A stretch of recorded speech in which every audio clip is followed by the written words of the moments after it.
درود، وقتتون بخیر و خوش برگشتید به چنل خودتون. من حنا هستم، تاروت ریدر شما و رسیدیم به نیم سال دوم. بیاید با هم داشته باشیم فال و پیشگویی ماهانه رو برای برج مهر برای هر 12 ماه. اما این ویدئو مخصوص متولدین آبان عزیز هست. قبل از هر اتفاقی سابسکرایب به چنل و لایک ویدیو رو انجام بدید تا انرژی خوب خودتون توی فال هاتون هم جای بگیره.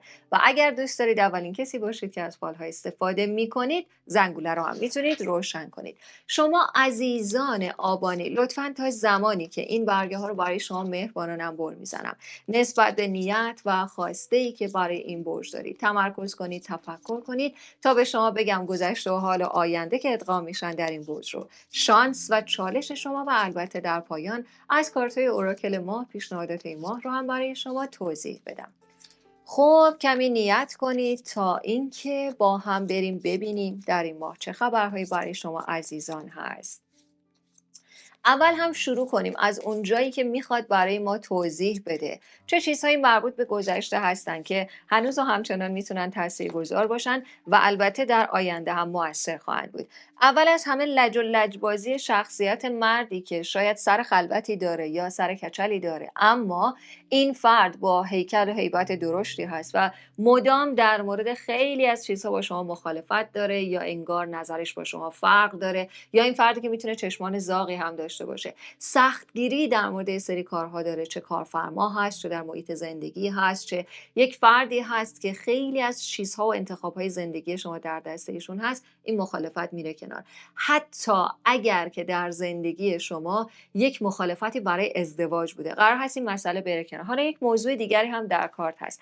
اگر به شما یک شخصیت مرد سمبوله دارویش معابی معرفی شده که گفتن این آدم میتونه سنگینی زندگی شما رو کنار بزنه، اتفاقا یکی از برگه های تموم شدن چرخه سنگینی و بدشانسی ها هست.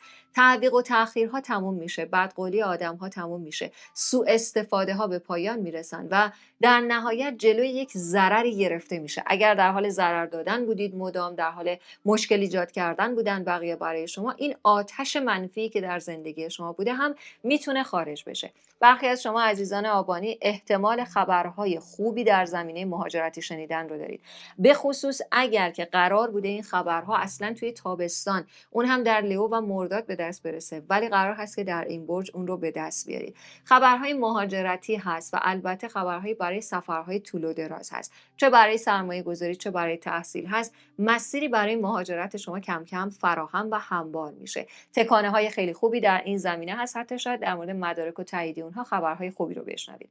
اما یک موضوع دیگری رو هم میبینیم.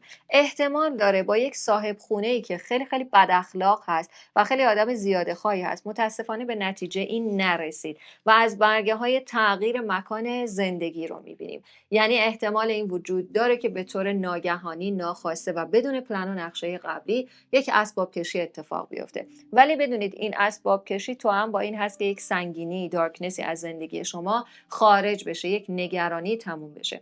چون این دوتا برگه در کنار هم هستن، یک حکم قانونی خطرناک و یک جریمه خطرناک در این برج وجود داره. حالا برای شما گفت که یک آدمی هست که انگار میتونه این کار رو ردیف کنه، درست کنه، مشکلش رو حل کنه، اما بدونید مشکلات جریمه وجود داره. یعنی در این ماه باید خیلی مراقب باشید، چه این جریمه برای مسائل ساختمونی هست چه برای موارد رانندگی هست. احتمال اینکه خیلی برای شما دردسر ایجاد کنه هست، پس حتما در این زمینه حواستون رو جمع کنید. و کلا هم یک دارکنس و تاریکی ممکن از زندگی شما برداشته بشه، به خاطر اینکه حتی چیزی که قبلا دزدیده شده، اتفاقی که یک بار رخ داده و خیلی توی روحیه شما تاثیر گذاشته و خاطره بدی از بعضی از وقایعی که دارید قراره به یک اتمامی برسن که الان این کارت ها دیده شدن. یک سری سفرها وجود داره، یک سری سر زدنها وجود داره، حتی اگر یک پارتنری که لانگ دیستنس هست، ارتباطش از شما فاصله مکانی داره، این آدم قراره برنامه‌اش جور بشه برای دیدار و ملاقات با شما. اما بریم به سراغ میانه این برج، تم اصلی و زمان حال. میانه برج رو برای شما خوب نشون داده. اول از همه امضا زدن قراردادها هست، تحویل گرفتن چیزی که شاید اون رو پیش خرید کردید، یا حتی منظور این هست که اگر در مورد قراردادهای کاری، اون هم محیط شغلی که خود شما در اون هستید، ولی انگار با شما فقط این قرارداد رو تمدید نکردن و شما همش نگران بودید. نگران نباشید، از میانه برج به بعد 12 یا 13 به بعد برای شما یک سری خبرهای خوبی هست که قراردادی امضا میشه و توافقی انجام میشه. و چون یکی از برگه های شادباش هست، میهمانی نامزدی، ازدواج و عروسی رو میبینیم. یا ممکنه خبر ناگهانی از ازدواج یک نفر به شما برسه که شما دیگه تکلیف زندگیتون رو میدونید که دیگه باید چطور با آدم‌های اطرافتون یا این فرد برخورد داشته باشید یا نداشته باشید. و یکی از برگه‌های پرگننسی هم هست، خبر بارداری هست. اگر دوست دارید بدونید این بارداری چه هست، فمینین، خانم، دختر و یا دوقلو دیده شده. پس بدونید برای وسط این برج خبرهای خوب هست، شادی‌ها، جمع‌ها، دور همی‌ها.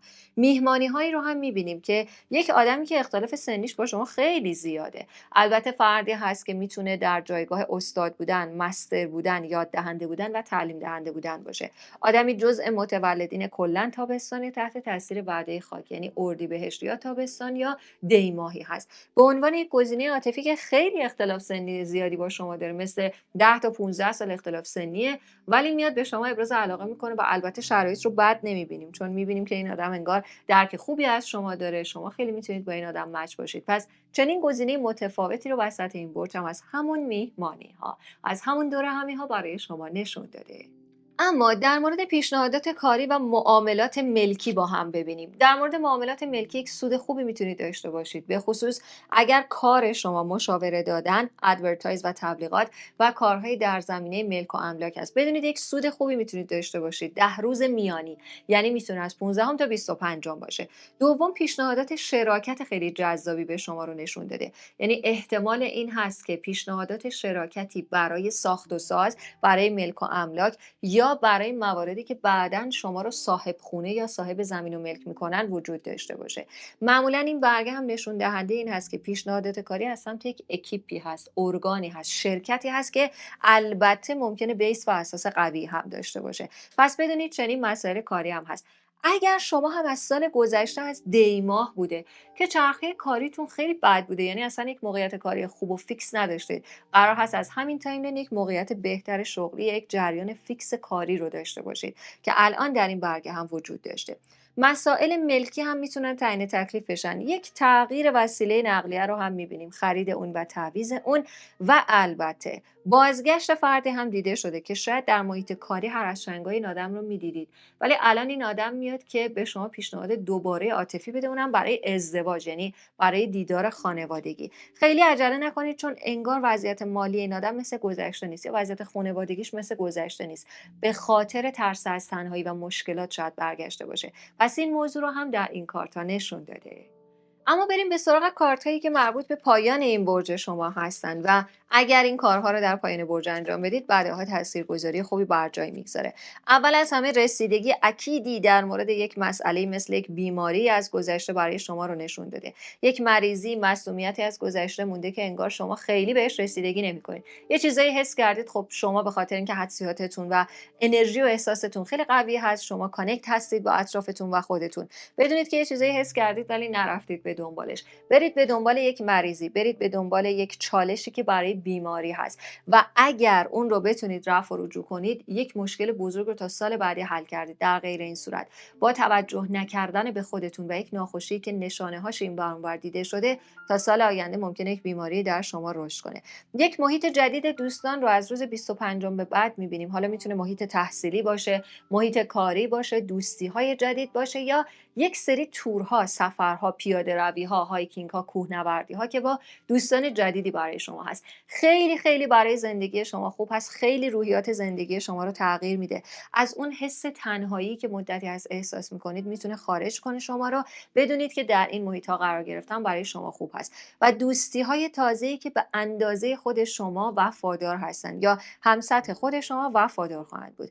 اما در مورد یک پولی هم می‌بینیم، یک پولی در 2 پارت پرداخت میشه، اون هم در 10 روز پایانی این برج هست، یعنی از 20 تا 30 هست. یک مالی هست، یک وجهی هست که حتی شاید الان با ضرر باشه، حتی مثلا برای پول بیمه‌ای باشه که برمیگرده، یا یه خرجی رو شما انجام داده بودید الان قرار برگرده، حتی با یک مقدار ضرر، ولی برگشت اون رو نشون داده. حالا این 2 کارت 2 موضوع دیگر رو هم نشون میدن.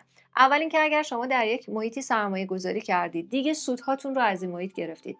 فعلا تا میانه زمستان پول رو از این سرمایه گذاری خارج کنید. و دوم، اگر شما در محیطی کاری هستید که مثل یک مغازه هست، مثل یک سالن هست، مثل یک صلح هست، اونجا هستید و کار خودتون رو انجام میدید، بدونید بهتر هست جاشو تغییر بدید آخر این برج. یا اینکه در ازای تمدید کردن قراردادهایی برای یا منزل یا محیط کار، بهتر هست تغییرات رو اعمال کنید. تغییرات برای شما خیلی خیلی سود بیشتری دارن، خیلی قدرت بیشتری رو برای شما هم میتونن انجام بدن.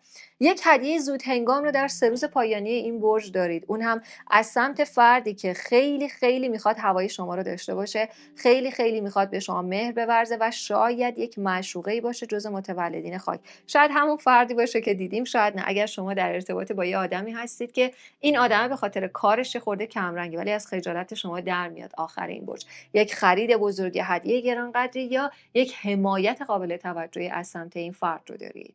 اما بریم به سراغ برگه‌ای که نشون دهنده شانس برای شما هست و کارتی که نشون دهنده چالش برای شما هست. برگه شانس شما رو با کارتی نشون داده که شما شانس تغییرات رو دارید در حالی که شاید هیچ کس این شانس رو نداشته باشه.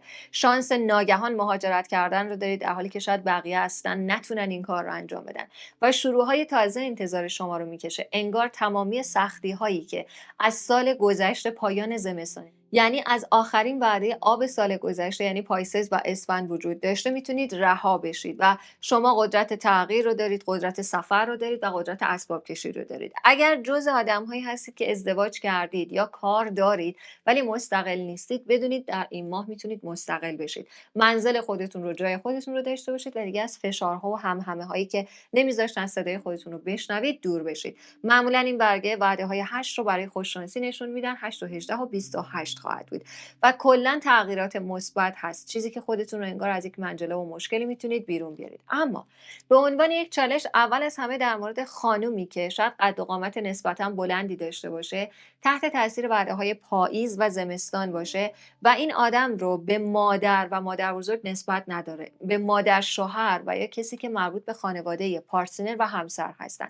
بدون دخالت های این آدم ممکنه دعواهای بزرگی رو ایجاد کنه و در روزهایی که مربوط به 7 و 17 و 27 هستن حتی ممکنه چشم خوردن اتفاق بیفته. این شخصیت حدود سنی رو دارن بین 40 تا 55 سال و البته یک اخطار رو نشون داده، یعنی اینکه مراقب این فرد باید باشید. طعنه‌اش، کنایه‌اش یا دامی که پهن میکنه میخواد اعصاب شما رو تست کنه، باعث میشه که خود شما در خانواده یا همسر یا پارتنر یا شریک عاطفی مشکلاتی رو داشته باشید. آتش بیار معرکه‌ای که شاید به دنبال این هست که روابط شما رو برهم بزنه. مراقب چنین فردی باشید. اگر در محیط کار هست، آدمی است که دوست داره جای شما رو بگیره. خیلی تو کلکل ها شرکت نکنید. اما برگه اوراکل داره میگه که اعتماد به نفس هایی که شما از مرداد اونا رو حفظ کردید بالاخره قرار جواب بده. یعنی اگر هر چیزی رو فکر کردید یا به ظاهر نشون دادید که بلد هستید، روی دیگران داره تاثیر میگذاره. یا هر کاور چهره‌ای که انتخاب کرده بودید از مرداد بالاخره داره تاثیرگذار میشه و انگار بقیه به باوری به شما میرسن، شما رو برای کاری انتخاب میکنن و کلا موفق میشید به خاطر توانایی ها و صبوری که از وعده مرداد از خودتون نشون داده بودید. و بعد از اون رویایی دارید، یک آرزویی دارید که الان ممکنه برآورده نشه و تا تورس یعنی اردیبهشت سال بعد یا تا 2 فصل از حالا طول بکشه. آرزوهایی که الان دارید یه خود شرایط شما تغییر کرده، انگاری که باید در مورد این آرزوهاتون یک پلن و نقشه جدیدی رو پیاده سازی کنید و این کارت نشون داده که تا وعده 2 اگر پلن تازه‌ای رو، هدف جدیدی رو برای رسیدن به این خواسته داشته باشید، میتونید در وعده 2 اون رو به دست بیارید، هرچند خیلی غیر ممکن خواهد بود. به این صورت برای شما عزیزان متولد آبان برای این برج مهر پیشگویی و پیشبینی ماهانه بوده.